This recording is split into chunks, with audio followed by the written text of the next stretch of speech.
ओम श्री साईनाथाय नमः। ओम श्री साईनाथाय नमः। ओम श्री साईनाथाय नमः। सभी साईं भक्तों को नमस्कार। साथियों, कथा प्रारंभ करते हैं।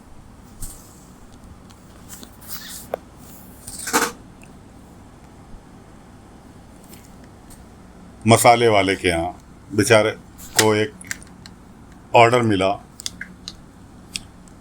मसाले वाला परिवार जो कि बाबा ने शिरडी में बसाया हुआ है, उसको एक ऑर्डर मिला। बड़ा बेचारा परेशान कि जी आज तक उसके जितने भी मसाले बनाए रिजेक्ट, इसीलिए तो वो छोटे से गांव में आया। और सरस्वती जी जो रह रही हैं निराश्रित, बाबा के द्वारा आश्रय दिलवाई हुई, वो उसके पास गई।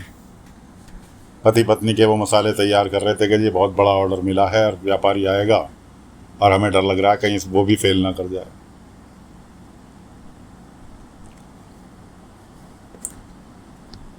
वो कुछ मसाले घर में से निकाले और उन्हें ले जाके उन दोनों पति पत्नी के हाथ में दिए गए। लो कूटो इन्हें और इन्हें इसके अंदर मिला दो।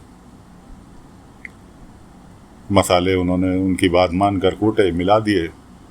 उसके बाद उन्होंने एक कटोरी मसाला निकाला और राम जी के आगे रख दिया, मूर्ति के आगे, कि राम जी इस व्यापार में तुम भी हिस्सेदार हो, इसलिए अब जिस काम में तुम हिस्सेदार हो उस काम में कभी भी दिक्कत आने का सवाल ही पैदा नहीं होता। कोई बात नहीं। अब जो व्यापारी आना वाला था वो था सखाराम, सरस्वती जी के जेठ का लड़का। उसने दरवाजा खटखटाया, दरवाजा खोला। मसाले वाले व्यक्ति ने, अरे व्यापारी आ गए, बाहर बैठाता हूँ, तुम माई तुम पानी लेकर आना। सरस्वती जी पानी लेकर गई और जैसे ही दोनों ने शक्ल देखी, सखाराम और उनका मुंह दोनों का खुला रह गया। सरस्वती जी ने पानी का गिलास रखा। मसाले वाला कहने लगा कि कुछ माई इनके लिए खाने के लिए ले आओ। वो फिर खाने के लिए ले गई और 2 प्लेटों में कुछ नाश्ता रख के ले आई। अब वो सखाराम कहने लगा कि भाई मसाले की बातें, व्यापार की बातें तो बाद में करेंगे, पहले कुछ सच्चाई आपको बताना चाहता हूँ ताकि बाद में भी दिक्कत ना हो। मैं कहा हाँ हाँ बोलो। वो उठ के खड़ा हुआ, सखाराम उठ के खड़ा हुआ, सरस्वती जी के जेठ का लड़का उठ के खड़ा हुआ और सरस्वती जी के सामने आके खड़ा हो गया। और जैसे ही कुछ बोलना चाहा, उसकी आवाज गायब। और वो खांसते खांसते परेशान, मुंह से कुछ बोला ही नहीं जा रहा। उसके साथ में एक साथी भी था, वो भी देख के परेशान कि अचानक इसे क्या हुआ। खैर जी, सरस्वती जी ने उसे अंदर से लाके शहद भी पिलाया। उसके मन में या तो यहाँ तक को आ गया कि जिस महिला को मैं बुरा चाह रहा था वो मेरी इतनी ऐसी हालत देख के मेरी सेवा कर रही है। थोड़ा तो उसके दिल में बदलाव हुआ, लेकिन जब उसका बोलती नहीं निकली और गले में भी फांसें पड़ने लगी तो वहाँ से उठ के भाग खड़ा हुआ और पूरे गांव में चक्कर काटता फिरा गया। जिस भी गांव वाले से अपनी बात कहने के लिए सोचे, गांव वाले उसे पागल समझ के उससे पीछा छुड़ा ले। भागते भागते वो पहुंच गया बाबा के पास। बाबा असल में वो ढूंढता हुआ बाबा को ही कर रहा था, क्योंकि बाबा ने उससे कहा था कि जिसके राम जी सहायता कर रहे हो उससे पंगा मत ले, परेशान हो जाएगा। लेकिन उसने नहीं सुनी। वो बाबा के पास ढूंढते ढूंढते, उसने बाबा भिक्षा के लिए निकले हुए थे, बाबा के पास पहुंचा। इधर नाना साहब चांदोलकर जी रुके हुए थे धर्मशाला में, साठेवाड़ा में रुके हुए थे।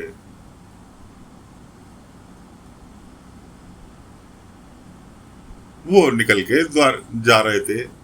द्वारका माई पहुंचे। द्वारका माई में बाबा नहीं मिले। वहां पर बैठे हुए श्यामा बैठे हुए, जो कुमकुम सिंदूर बाबा ने मंगाया था उनसे, उसमें गुठलियाँ थी, गिल्टी पड़ जाती है जैसे नमी पाकर। तो बाबा ने उनसे कहा था इसकी गिल्टी दूर करो, हाथ से मसल मसल के दूर करो।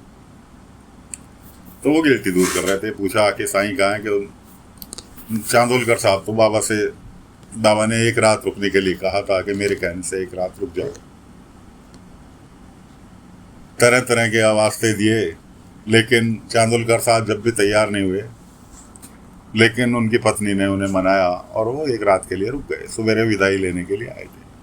जब नहीं मिले तो वो पहुंचे, ढूंढने के लिए खुद ही निकल लिए बाबा को। श्यामा कह भी रहे थे कि इंतजार कर लो, लेकिन वो नहीं मैं ढूंढता हूँ। ढूंढने के लिए निकले और दूर से उन्हें बाबा दिखाई दिए। और सखाराम जो था पहले चांदोलकर साहब से भी मिल चुका था, गूंगे की हालत में। बाबा तो सबके मन की जान लेते हैं। वो गूंगे मन ही मन बाबा से हाथ जोड़ के सखाराम कह रहा, मुझे ठीक कर दो साईं, मुझे अपने किए पे पश्चाताप है। बाबा ने उसकी गलती है उसे बताई और देखते ही देखते बाबा ने उसे कुछ समझाया। तो कहने लगा मैं सरस्वती से काकी से माफ़ी मांगू। बाबा ने कहा नहीं, सरस्वती काकी से माफ़ी मांगो, जाकर जो तुमने उनके विषय में फैला रखा है अपने गांव के अंदर, उस चीज़ को जाकर अपनी गलती को गांव में एक्सेप्ट करो। सरस्वती जी से माफ़ी मांगने की आवश्यकता नहीं।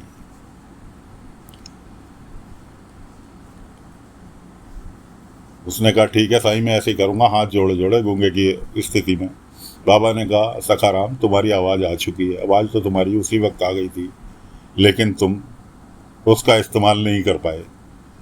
जिस वक्त तुम्हारे दिल में सरस्वती जी के प्रति दया उमड़ी थी कि जो महिला मेरे लिए, मैंने जिसके साथ इतना बुरा किया और अब भी बुरा करने जा रहा था, तो वो मेरी हालत देखकर मेरी सेवा कर रही है, मुझे शहद पिला रही है, पानी पिला रही है, काढ़ा पिला रही है। आवाज़ तो तुम्हारी उसी वक्त वापस आ गई थी। खैर तुम जाओ अपने गांव और वहाँ जाकर जो तुमने उनके प्रति अफवाह फैलाई थी, उनके हाथ के सफ़ेद दाग को लेकर अफवाह फैलाई थी, उसे जाकर अपनी गलती को सुधारो। ठीक है साईं। वो हाथ जोड़कर बाबा से आशीर्वाद लेकर निकल लिया। इतने में बाबा निकल लिए अपने वापस द्वारका माई के लिए। इतने में चांदोलकर जी ने उसे जाके पकड़ लिया। चांदोलकर जी ने उससे कहा सखाराम से, तुम इन्हें जानते हो? कि नहीं जी, मैं तो अभी 3 दिन पहले शिरडी आया था और मैं तो इन्हें जानता भी नहीं, बल्कि इनकी मेरी तो मैं हो गई थी। मैं इन्हें साधारण फकीर समझा। इन्होंने मेरे से कहा तुम जिस काम के लिए आए उस काम को मत करो, नहीं पछताओगे।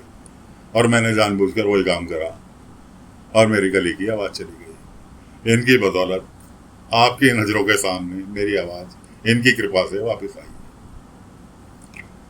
और फिलहाल मेरे को जल्दी है, मेरे को अपने गांव पहुंचना है, मैं रहूँ चल। चांदोलकर जी ने चमत्कार तो देखा, लेकिन उन्हें फिर भी यकीन नहीं हुआ। वो पहुंचे अपने धर्मशाला साठेवाड़ा, जाकर अपनी पत्नी से कहा कि तुम फटाफट तैयार हो और बैलगाड़ी में बैठो। बैलगाड़ी में बैठ लिए।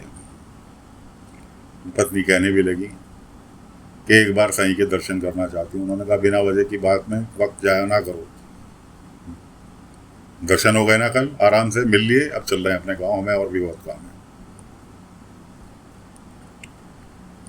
इधर मसाले का ऑर्डर तो फेल हो गया। जो व्यापारी आया था वो खास उसकी आवाज़ ही चली गई, तो बेचारा मसाले क्या खरीदता। अब वो बड़ा अफसोस मना रहा कि हमारे साथ ऐसा क्यों होता है। तो सरस्वती जी कहने लगी चलो एक काम करो, आज मैं भी तुम्हारे साथ बाजार में चल रही हूँ। बेला को, बेटी को तुम्हारी छोड़ देते हैं रागिनी के घर। रागिनी पड़ोस की लड़की गांव की, उसके घर छोड़ देते हैं, समझा देते हैं बाहर ना निकलने दिए, और चलो मैं भी चलती हूँ तुम्हारे साथ। वो कहने लगे चलो ठीक है, आप करोगी क्या? अरे मैं भी मदद करूँगी तुम्हारी, चलो। चले गए जी। वो बाजार में गए, बाजार में जाके मसाले की दुकान सजाई, लेकिन ग्राहक कोई भी उनके पास तक आने के लिए तैयार नहीं। सरस्वती जी ने क्या काम करा, उन्होंने एक भगोना लाई, वहीं टेम्परेरी चूल्हा बनाया बाजार में ही, और भगोने के अंदर उन्होंने पुलाव बनाना चालू कर दिया। और जो मसाले वगैरह सब लगा के पुलाव तो बने हैं, तो खुशबू तो उड़नी उड़नी है। जो भी निकल रहा उसको पुलाव टेस्ट करा रही कि काय से बना के, जी ये मसाले बेच रहे हैं, नीम के मसाले इस्तेमाल हुए हैं, इसी से बना। देखते देखते मसाले वाले के सारे मसाले बिक गए। अब सरस्वती जी ने क्या काम किया, उनसे कहने लगी अब देखो 2-4 पुड़िया तुम्हारी मसाले की बच रही हैं, मैं बेला को लेकर घर पहुंचती हूँ, तुम इन्हें बेच के आ जाना। अब वो वहां से निकली, बेला को लिया, बेला को घर छोड़ा और अपनी राम जी की मूर्ति उठाई और वहां से निकल ली। क्यों निकल ली कि यहाँ इतना प्यार उमड़ रहा है, ये पति पत्नी दोनों मुझे अपनी माँ की तरह प्यार कर रहे हैं, इनकी बेटी मुझे दादी समझ के प्यार कर रही है, लेकिन जब इन्हें मेरी असलियत पता चलेगी, मेरे सफ़ेद दाग की असलियत पता चलेगी, तो जैसे मेरे बेटा बहू घृणा कर रहे थे, ऐसे ये भी घृणा करेंगे। इस तरह से वो निकल ली भटकती हुई। उधर सखाराम ने गांव में जाके उनके बेटा बहू को बताया, गांव वालों के सामने अपनी माफ़ी मांगी कि भाई मैंने ऐसे ज़बरदस्ती बदनाम किया था, सफ़ेद दाग ऐसी कोई बीमारी नहीं होती। उनके बेटा बहू पहुंच गए शिरडी। उन्होंने पकड़ लिया उन्हें, सरस्वती जी को, कि आई हमारे साथ चलो। इतने वो पहुंच रहे थे, इतने ये लोग मसाले वाले अपने घर पहुंचे। घर पहुंचे तो उसने, इनकी बेटी ने उन्हें बताया ऐसे ऐसे आज जी को बीमारी थी और वो इसी वजह से शायद घर छोड़कर चली गई। अब वो दोनों पति पत्नी ने सलाह की, उन्होंने कहा इसका इलाज साईं करेंगे। साईं को सब पता रहता है। पहुंच गए साईं के पास अपनी बेटी के साथ कि साईं ऐसे ऐसे जो है सरस्वती माई जो है हमारे घर छोड़कर चली गई। बाबा ने कहा एक काम करो, आज तुम्हारी प्यार की परीक्षा है, तुम ढूंढ कर आओ अपनी बेटी को मेरे पास, बेला को मेरे पास छोड़ दो और तुम उन्हें ढूंढ कर लाओ। इधर उनके बेटा बहू को अपनी वो माँ मिल गई, इधर ये लोग ढूंढने के लिए निकल गए और दोनों जलों में भिड़ंत हो गई। भिड़ंत कैसे हो गई, उनकी बेटा बहू फिर उन्हें धौंस दे रहे थे कि या तो चुपचाप हमारे साथ चलो, नहीं तो हम यहाँ पूरे गांव में बता देंगे तुम्हें सफ़ेद दाग की बीमारी है। अब इतने में ये लोग भी पहुंच गए ढूंढते हुए उनके पास। इन्होंने उनका हाथ पकड़ा। वो कहने लगे कि जिन्हें तुम अपने बेटा परिवार बता रही हो, कहने लगी तुम्हारे साथ नहीं जाऊंगी, मेरा एक परिवार यहाँ शिरडी में भी है। इतने में ये पहुंच गए। उन्होंने उनके असली बेटा बहू ने कहा जब तुम्हारे इस नए परिवार को पता चलेगी तुम्हारी बीमारी की, और उनका हाथ खोल के उनके सामने कर दिया। सफ़ेद दाग हाथ में था। उसे देख के ये लोग भी डरे। उन्होंने कहा साईं ने हमें तुम्हारे से मिलवाया, अब तुम्हारा फैसला साईं ही करेंगे। और हाथ पकड़ा सरस्वती जी का मसाले वालों ने, पति पत्नी ने, और ले गए बाबा के पास। इधर नाना साहब चांदोलकर को आवाज आई उनकी माँ की। उनकी माँ की आवाज आई और वो बैलगाड़ी से उतर के और उस आवाज की दिशा में चल दिए। पीछे पीछे उनकी पत्नी भी कि अचानक कहाँ को चल दिए, अभी तो ये जाने की जल्दी में चाह रहे थे। और घूमते फिरते चांदोलकर जी पहुंच गए द्वारका माई के पास, जहां से आवाज आ रही थी। उनकी चांदोलकर जी की माँ ने मरते वक्त कुछ शब्द कहे थे। वो शब्द, बेला बैठी थी बाबा के पास और वो बाबा से कह रही थी कि क्या आज जी वापस आ जाएगी, क्या आज जी की चोट ठीक हो जाएगी, क्या मेरे आई बाबा उन्हें ढूंढ पाएंगे। इस तरह से वो बाबा से बात कर रही थी। बाबा बात तो उससे कर रहे थे, बेला से, और शब्द जोर जोर से दोहरा रहे थे जो चांदोलकर जी की माँ ने मरते वक्त चांदोलकर जी से बोले थे। अब चांदोलकर जी के चौंकने की बारी। चांदोलकर जी कहने लगे कि जो शब्द मैंने अपनी पत्नी तक को नहीं आज तक बताए दोहराए कि मेरी माँ ने मरते वक्त मुझे ये कहा था, साईं को कैसे पता चला। अब वो धीरे धीरे धीरे धीरे चल के बाबा के सामने पहुंच गए। बाबा से कुछ कहना ही चाहते थे कि बाबा एकदम उनकी आई का रूप ले लिया। यानी उनकी चांदोलकर जी की माँ का रूप ले लिया और माँ के रूप में ही उनकी माँ उनसे चांदोलकर जी से बोल रही हैं कि नाना, मैंने तेरे से कहा था किसी भी रूप में मिलूं तुझे हर जन्म में मिलूंगी, हर जन्म में मैं तेरे साथ हूं। मैं इतना चाहती हूं कि जहां भी कोई गरीब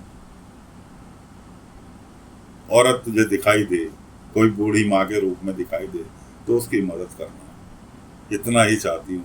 बाकी मैंने तुझसे शरीर छोड़ते वक्त कहा था कि तुझे हर जन्म में मिलूंगी। इतना कहने के बाद उनकी माँ गायब और बाबा फिर उसी रूप में हाजिर। ओहो, अब तो चांदोलकर जी जो बाबा पर यकीन ही नहीं कर रहे थे, हाथ जोड़कर तुरंत घुटनों के बल बाबा के आगे नतमस्तक हो गए कि साईं, मुझसे बहुत बड़ी गलती हुई जो मैं आपको नहीं समझ पाया, और आदेश दीजिए कि मुझे क्या करना है। बाबा ने कहा कि नाना, तुम बहुत बड़े ओहदे पर हो, यानी पोस्ट पर हो, और तुम जनहित में इतने अच्छे अच्छे काम कर सकते हो, जनता की भलाई के लिए इतने अच्छे अच्छे काम कर सकते हो। वही स्मरण याद दिलाने के लिए तुम्हें मैंने यहाँ बुलाया था कि तुम जिस ओहदे पर हो उस ओहदे का इस्तेमाल करके जनहित में कार्य करो। चांदोलकर साहब कहने लगे, बोलो साईं, क्या आदेश है? अब क्या आदेश है मेरे लिए? बाबा ने कहा, फिलहाल देखो सामने श्यामा का घर है, उससे कहना कि जिस कुमकुम की गुठलियां वो हाथ से फोड़ रहा था वो फूट चुकी हैं, उससे कहो कुमकुम लेकर यहाँ द्वारका माई में आ जाए। नाना अपनी पत्नी को छोड़कर श्यामा के घर की ओर निकल लिए। पत्नी से ये भी नहीं पूछा कि जाऊं कि नहीं जाऊं। अब तो नाना परम भक्त, परम शिष्य हो गए बाबा के कि जो साईं कहेंगे वो होगा। तो साथियों, फिलहाल कथा को यहीं पर विराम देते हैं। यहीं से आगे अगले अंक में कथा शुरू करेंगे। तब तक के लिए आज्ञा दीजिए। ओम साई राम, ओम साई राम, ओम साई राम।